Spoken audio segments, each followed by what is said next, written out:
Welcome to the XY Advisor podcast. To join a global community of financial advisors sharing and learning with one another to drive the positive evolution of financial advice, head to xyadvisor.com.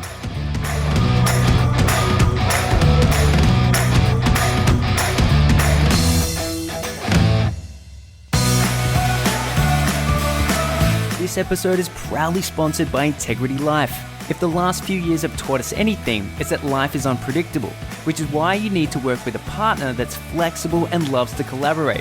One that will personalize the claims experience for your clients, one with a balanced approach to underwriting, and one with a competitive and sustainable pricing. Integrity, your partner for life. If you want to learn more about how Integrity is your partner for life, head to integritylife.com.au/XY.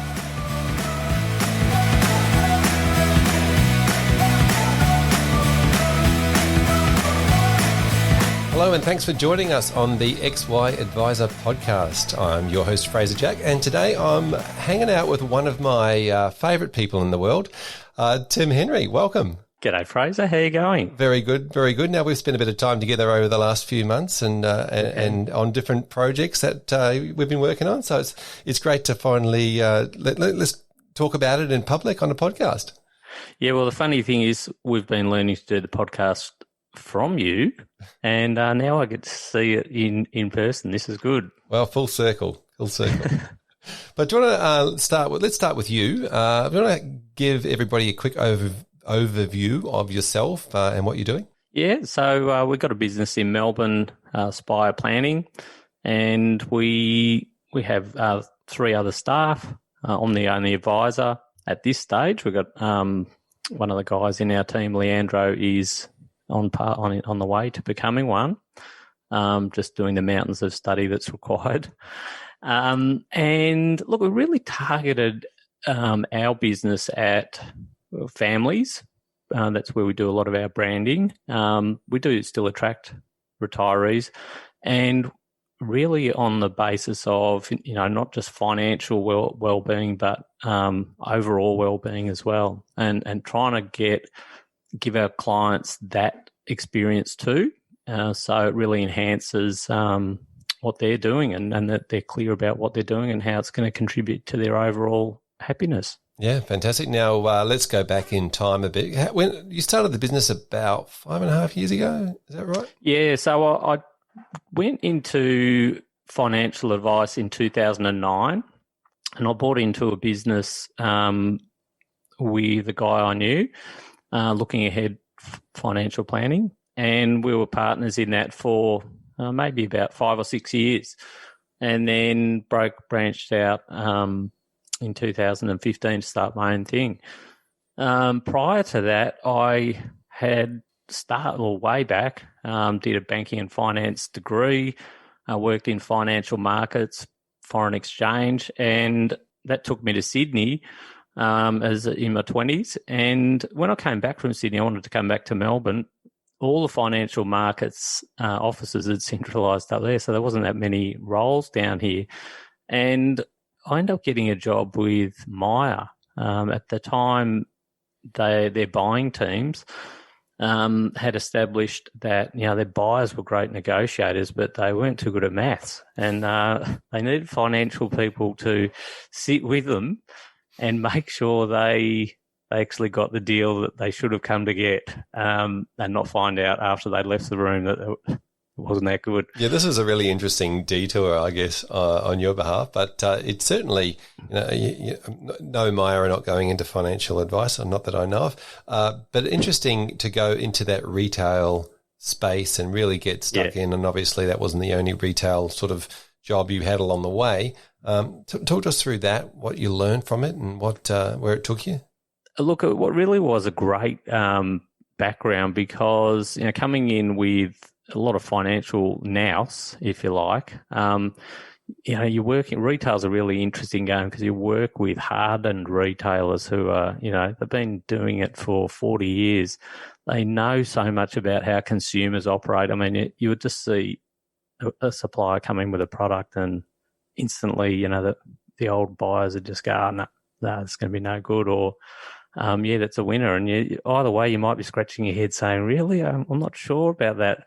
They had a really good instinct for that type of thing. And then seeing how a retail store actually runs behind the scenes too, and the profit that's made or lost through having to mark goods down and that sort of thing. So our roles were really about buying the right quantities. Yes, getting the right deal initially, but yeah, if you bought too little, you missed out on the opportunities. If you bought too much, you really could blow your whole profit on that product. Getting rid of the last 10% of it. Yeah, that's interesting because I think of that industry and making good decisions in that industry as how is the consumer, or what is going through the consumer's mind when they make that purchasing decision? Yeah. Are they going to, is it going to be something that they need, want, what's going to drive them to that? But yeah, you brought in the other aspect of it as to getting the amount of consumers to purchase it. Yeah, that's right. And I think as well as that, what you start to realise is how far out this gets planned. Christmas gets planned the Christmas before, or you've totally finished your Mother's Day products by August the year before. So sometimes they can be brand new products that the market's never seen, and you've got to take a punt on whether this is going to be a goer or a flop. And the funny thing is, what you learn from retail more than anything is you just have to have a go. And some don't work out and some do, but either way, you need to move on pretty quickly. Yeah. So the supply chain, the length of time it takes for a supply chain to start, make a decision, for it to be produced, delivered, shipped, whatever it might be, get to the store, then sold. You could take a punt. That turned out to be a good decision you made 6 months ago. Yeah, that's right.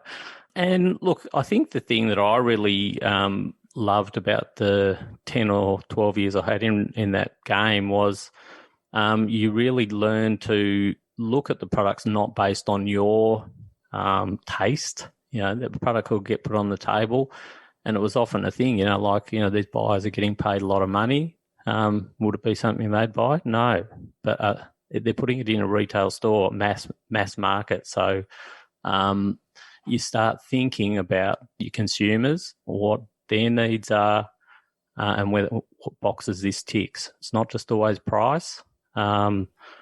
It's features. It's what's happening out there. And we were in electronics and electrical goods at the time.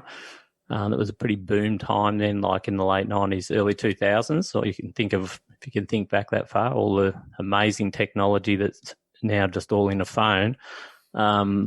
But yeah, digital cameras, the boom, internet boom, flat screen TVs. It was an amazing time, really.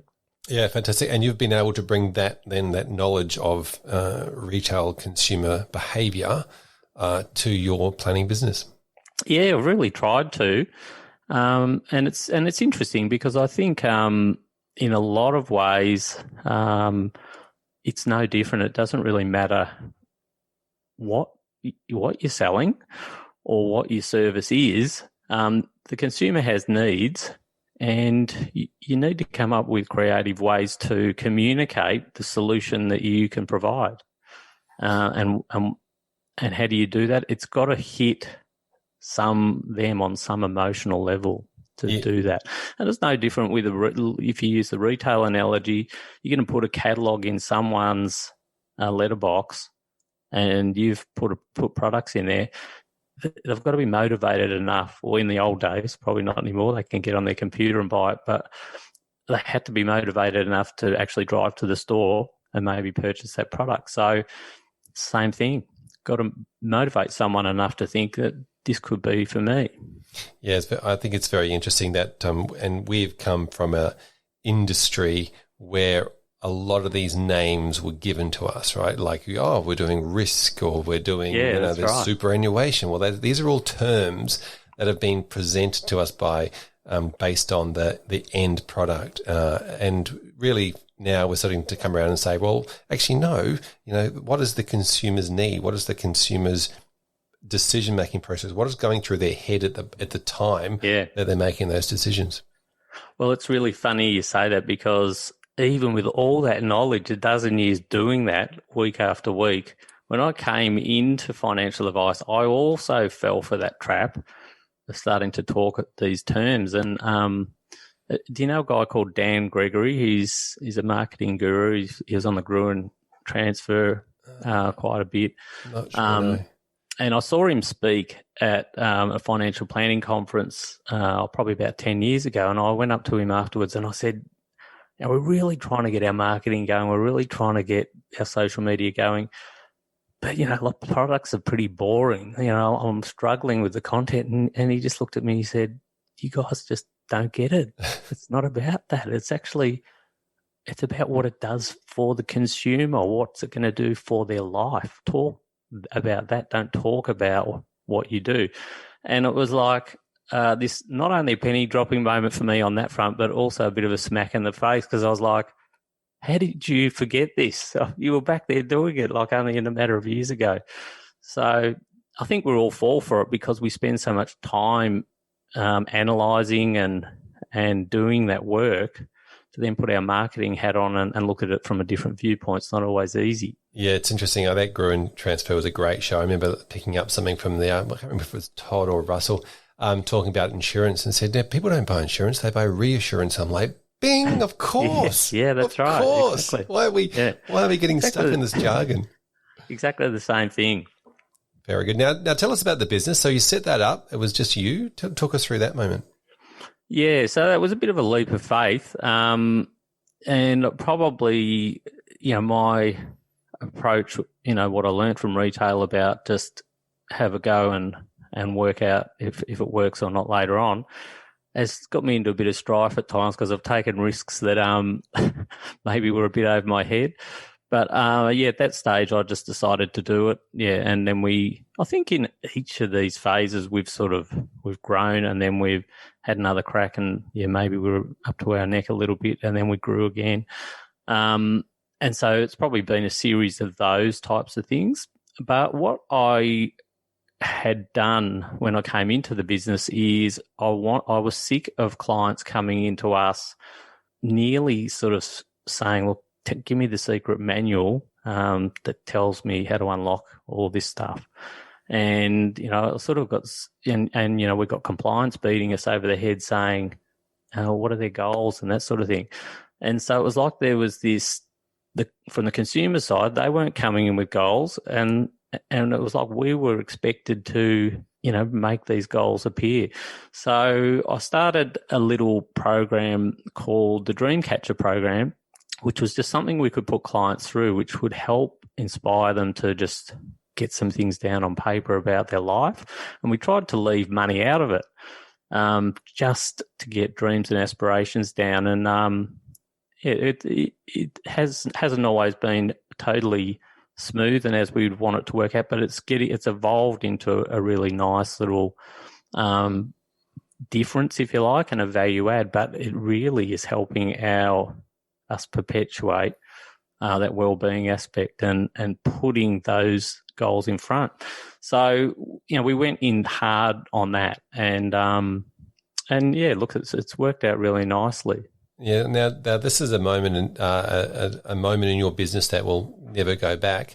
But talk to us about this Dreamcatcher program, because you created a program, and I'm going to ask you to explain what that means in a second. Yep. And then you took the punt on it and you went, okay. And as you said, not everybody jumped aboard it straight away, but the ones that did obviously got something out of it for you to then push through the glass ceiling and keep going with that. Talk to us about the word program. What does that mean? Is it like a course, or is it a series of questions? Yeah. And then the results off the back of that, as in what the client got out of it and why you kept going with it. Well, a little bit about how it started, because when I did all the branding for the new business and what it was going to stand for and our values and all that, the marketing people, I told them about this idea, and they said we could create a little booklet around this, which would look, and it'd be an editable PDF. It wouldn't cost much to update it for each client. So it was cool. And then we had the booklet, started the business, and then I was like, how am I going to actually get this information from the client? I'm not skilled to do this.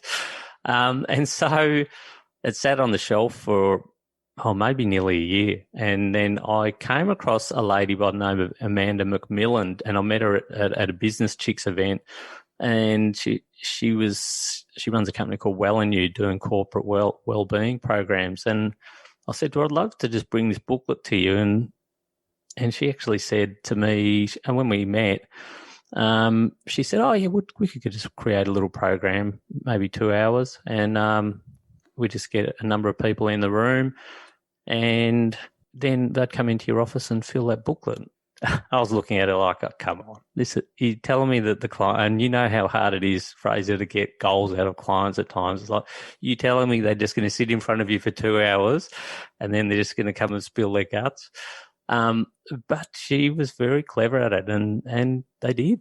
And so we put a whole lot of clients through it for nothing. Some of clients that we cherry-picked them just to test it, to see how it would work. And it was been really amazing. So it was that first part is just called creating your intentions. That's just a 2-hour session. And what she cleverly did there, and still does today, is gets people just to, I mean, it's funny because she starts off with a meditation. And so you can see people in the room, and I've had mates in there or people I don't know well who look across at me and go, mate, what have you done? What have you got me in here? But by the same token, by the end of the 2 hours, we've had those same people with tears running down their eyes talking about their values and how they're not living up to it, and it's amazing. So, and with couples, so she deliberately keeps the couples apart, and they talk to other people in the little group. Nothing about too personal, just about they might have to explain something for 2 minutes, and then brings everyone back together with their partner at the end. And, these partners have these moments where it's like, my sheet says the same as what your sheet says. And so I've had clients that have said, we loved it. We got on the same page and we're really excited. And I think one of the things I'd written down coming into the business was, how did we want people to leave? The whole peace of mind thing, it just didn't seem like enough to me. I wanted people to leave our office feeling absolutely inspired to go out and have a crack, because they've got to do that bit for themselves. We can't do that. We can build the strategies behind it, but they've got to lead the charge. So we need them to be inspired to go out and do that. Excellent. I love the way you just said this, the feeling at the end. Now, so just to summarize, this is a program. You sort of created it. You have a facilitator. They do an in-program, yes, an in-course, an in-person group. In-person session in your office? At times, sorry, you keep going. Yeah, sorry, in your office? No, we've hired separate places to do it, not in our office. So the last couple of places we've done it has been at a yacht club. Excellent. Okay. In a small function room. And then off the back of that, it's kind of like a stepping stone towards how you can help them achieve those things. So they have that session and they take a whole lot of notes. And then Amanda created the second step of that, which is we give them booklets to do some writing, and nothing too intense, but just get some ideas down on the page. And they've also then given a blank, a dummy version, our version, my personal version of the Dreamcatcher, which goes through your values, your goals, your travel aspirations, your health and well-being aspirations and stuff like this. And we just set up a time for them to come into the office and have a crack at doing that booklet. Brilliant. And maybe takes about 45 minutes.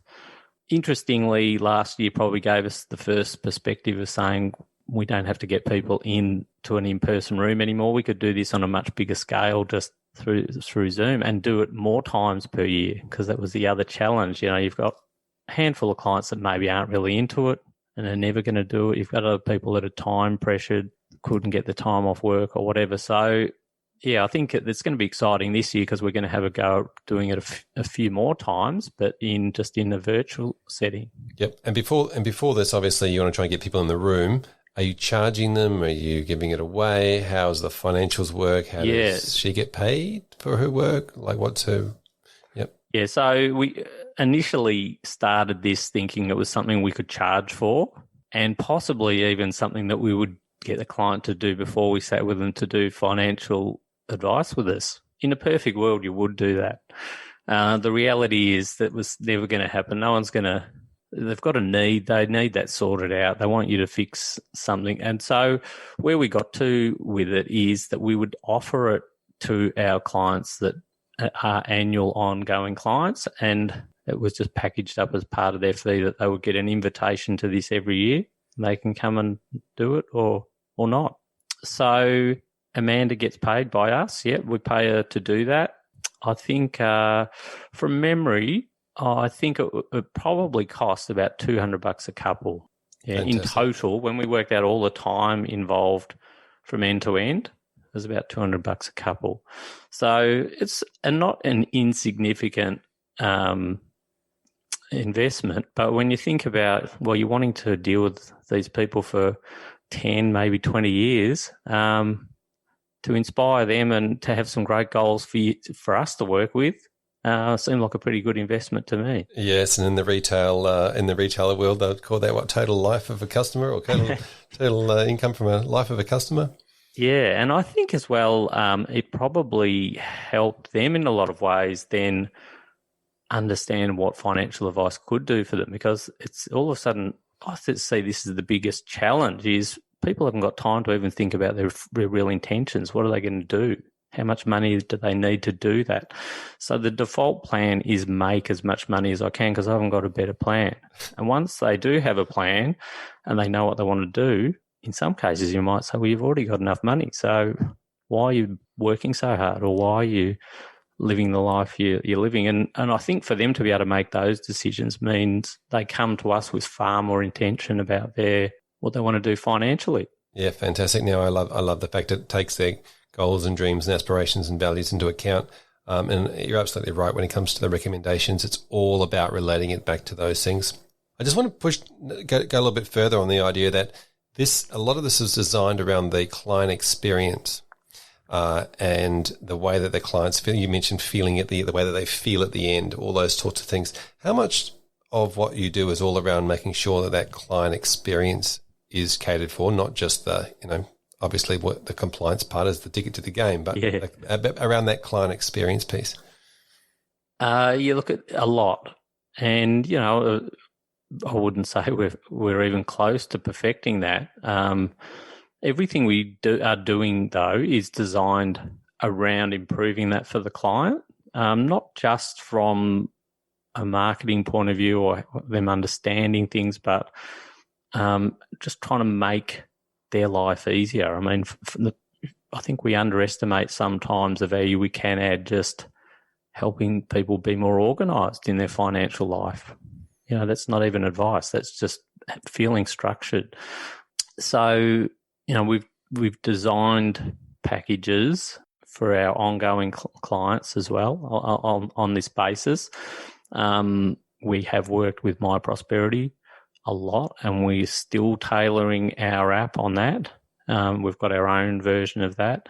And so in terms of the client experience, we want them to feel like we're giving them we're going to give them advice, and we're going to give them that annual or biannual meeting to help steer them. But day to day, we want them to have tools as well that keep them on track day to day, and that we're part of that partnership.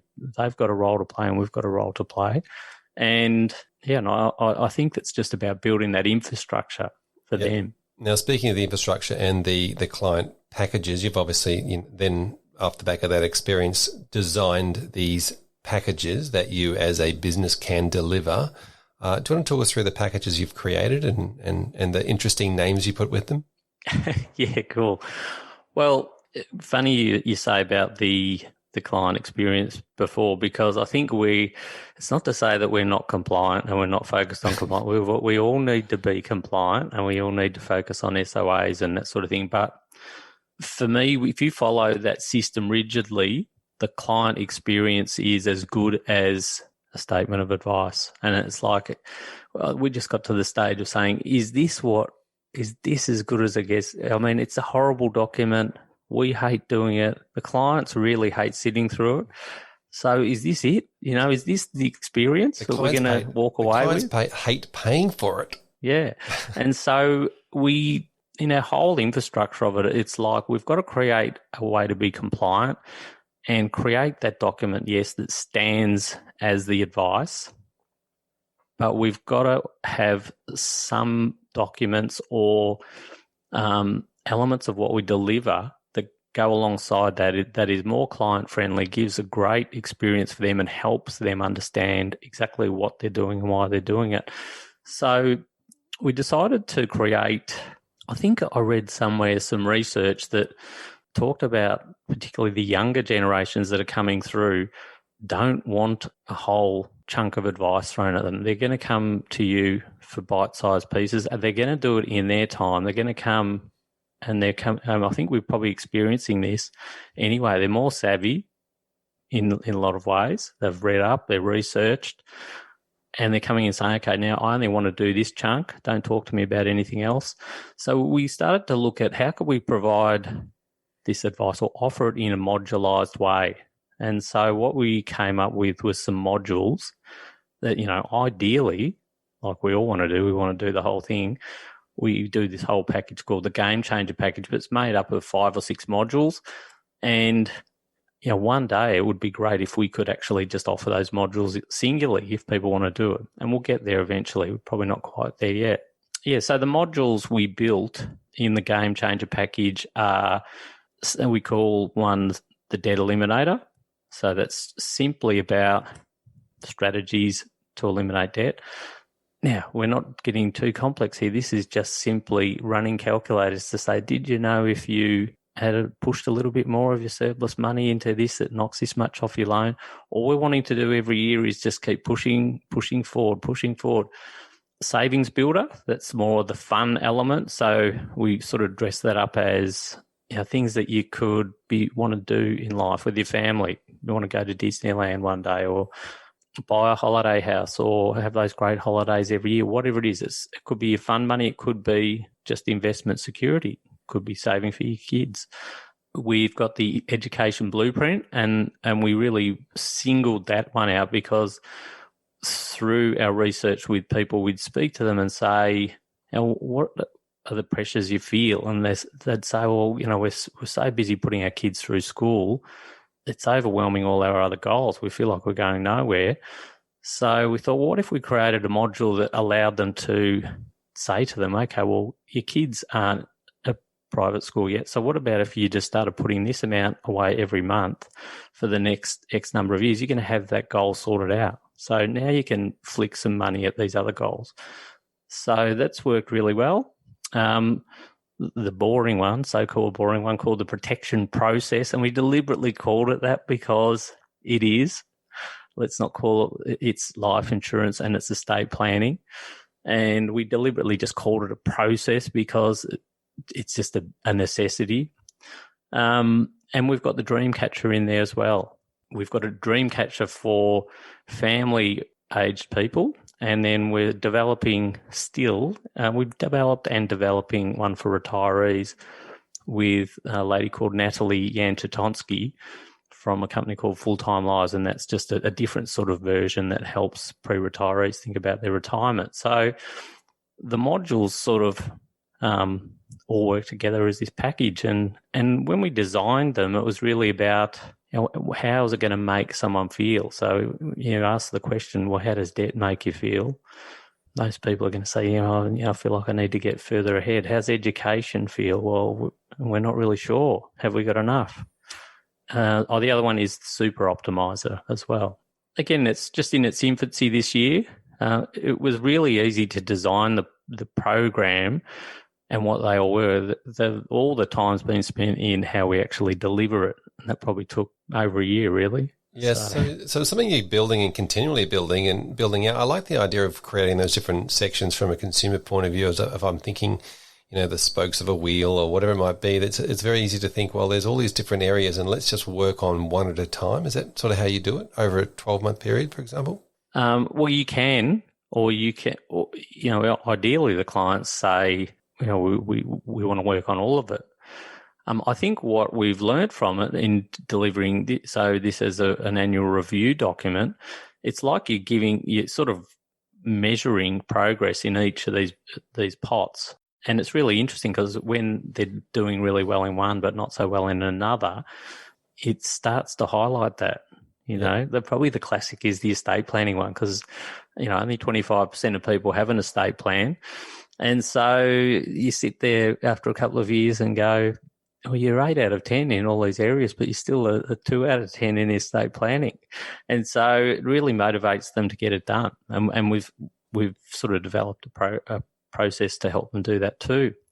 So, yeah, look, I'm really liking where it's headed, and it feels like we had a great lady that helped us with the marketing of it, and she's really been able to draw that life element out of it. And even with her, it was really interesting because the marketing people go back to those, which I call a bit boring or old-fashioned pictures of the old couple on the beach, walking hand in hand and all that sort of thing. And I said to her, I do not want you to have any of those pictures. And so she came up with some great pictures, old guys surfing. And in one of the videos, there's these old chicks all dressed up on a massive Harley, and they've got their fists in the air and that. So like just having fun, and I think we can bring a lot of element of fun to what we do.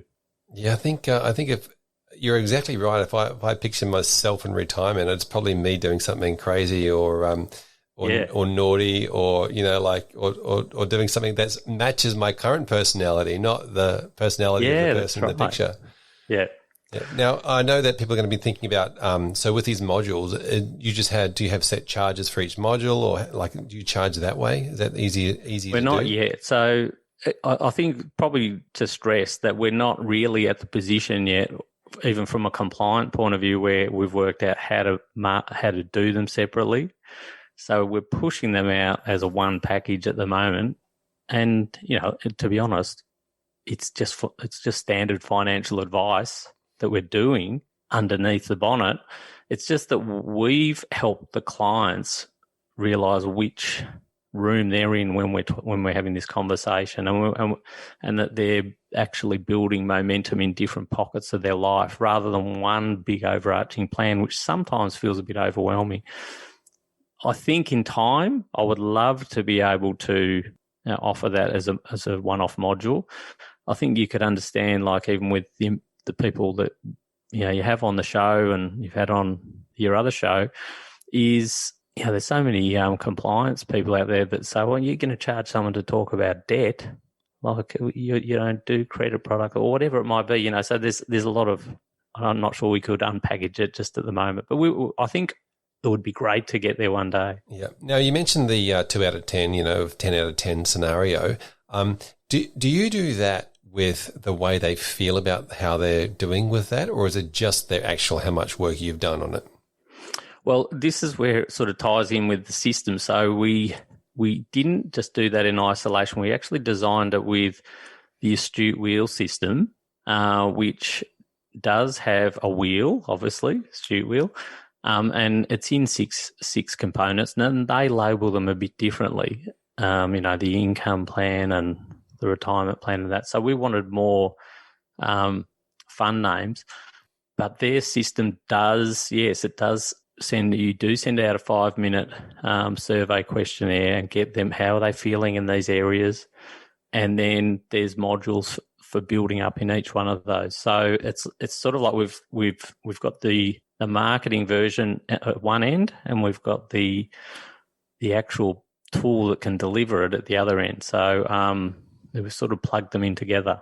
Fantastic. Now, I do want to also talk to you about the marketing side of things, and a lot of the pre-work you do and the work you do in your newsletter and in your new amazing podcast that you started at the end of last year. Let's talk about that. Yeah, well, the podcast was interesting because I think I sat on a XY session with you and Emily, talking about how easy it was not how easy it was, but what was it called? Do one in 30 days. Yep. Yeah, I'm not sure how motivated I was to do a podcast, because I think I always thought that to do a podcast was for having 50,000 followers or something. And I wasn't really interested in that. And it was only something that you said in that session, which was, wouldn't it be do it for your clients? And, we have been working really hard on our content the last few years, but it's all in the same form. It's all written, and there's so much info, and you sit in sessions where you might have a guest or you see someone speak and you think, geez, wouldn't it be great if our clients could hear this? And so that's when I just thought, why not do the podcast? Because it means you can bring that to your clients every week. And you don't really have to reinvent the wheel with it.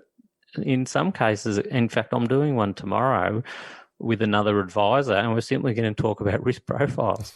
And for us, that probably seems quite basic and quite boring, but for the consumers out there, quite interesting. So it's been fun, actually, and I found it a great little bit of a creative outlet. Yeah, I've loved listening to it as well from a consumer point of view, but also, and just the name of it. When you came up with the name of it, I'm like, where did that come from? Because that was and the slogan that goes with it. Let's talk about that. Well, I'm certain that Keith Abraham didn't invent the saying, because I think there is a saying that's out there that says the grass is greener, not on the other side, but it's greener where you water it. But Keith did. I did buy one of Keith's books a few years ago, and it had that quote in there. And when we were just thinking of how do we create something that isn't just only going to be about finance, we wanted people to think about that life design element too. And it just jumped out. Yeah, it was great. And my wife's in marketing, and she was the one that jumped on it first. Then after a few seconds of me thinking, I thought, well, yeah, why not? Yep. Fantastic. So the grass is greener podcast. Check that out. And the saying was, the grass is not necessarily greener on the other side, but the grass is greener where you water it, which is perfect for financial advice. Yeah. So I think I'll give you an example of how we, I think, overcomplicate things at times. We did one early on, one episode, which was about investment. And we called it Investment 101. And I said to the lady from Vanguard, Rebecca Pope, don't get out of first gear. This is just keep it fairly fundamental. And when we did that, and the next week I had more than one person who said, I never knew you could invest in the share market without buying shares like that you could just put it into some sort of fund like that and they'd allocate it all for you. These were professional people that make pretty good money. They didn't know. And so I think we overestimate at times the knowledge that's out there, and we ourselves have to stay in first gear at times, I think. Yeah. I've always sort of suggested that, we say stuff all the time regularly to the clients. And so if you're saying that on a podcast and you're broadcasting it out, it's going to, and again, like re-emphasizing that point that if you just do a podcast for your own clients, then, without the expectation of using it as a marketing for new clients, but that'll happen. And has that sort of happened with you?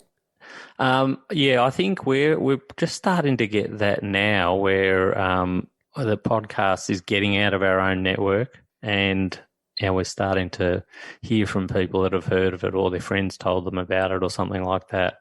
So that's pretty cool. Yeah. Now, as well as the podcast, you do regular content, not so much a newsletter, but kind of like a newsletter as well. Do you want to talk about that? Yeah, well, just going back to people like Amanda, who runs the Dreamcatcher, and Natalie, who's helping us with the retirement aspect of that. One of the things that Stuart Bell, I worked up with Stuart Bell a couple of years ago, had a really good session on collaborating with other people. So I went out to lots of different people in our community here, health people, accountants, physio, fitness people, and just said to them, if I gave you some spots, would you want to create some content and give it to me, and I push it out to my clients? And they did. And lo and behold, people were really into it. Things about, I think the physio gave us something on sleep, like how to get a better night's sleep. And I was like, can a financial person send that out? One of the most popular ones we ever sent, because obviously it affects a lot of people. So we've started getting some good content. We pay for some content as well from a couple of sources, and they give us some social media tiles as well. And so we've just created this sort of weekly sort of content schedule. on one of those days now, we send out just a brief newsletter with only one article. Now, we used to do that probably monthly or bi-monthly with lots of articles, and I think we've worked out easier for us and more likely the client will read just one article once a week. And we're also popping the podcast on there too. So, yeah, I think we're leaning now to just that more frequent communication, that small snippets. I think that's probably the way of the future, small digestible bites. It is really, isn't it? Everyone's a little bit short for time, so a big, long newsletter is hard to digest. A full magazine of information is hard to digest.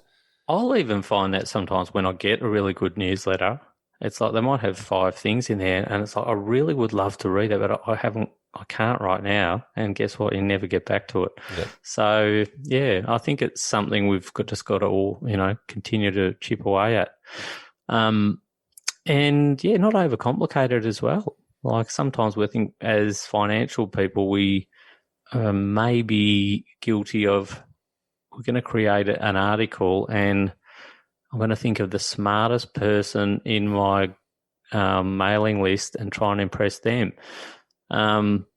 Instead of just sending something out that's of value and going to tick a lot of boxes and doesn't take you a heap of time. Yeah, fantastic. Good message, that one. Now, Tim, we'll probably wrap it up shortly. I think that that covers most of the stuff. Is there anything else you're working on this year that you want to talk about? Look, mainly we're still working, as I say, on those programs. The main one I'm working on with Amanda is that digital or virtual version of the Dreamcatcher. And then the other thing that we are going to have a real crack at is, we've really been working with My Prosperity for a number of years, and we've got that portal working nicely now. And we have now done a subscribable version of that for a non-client.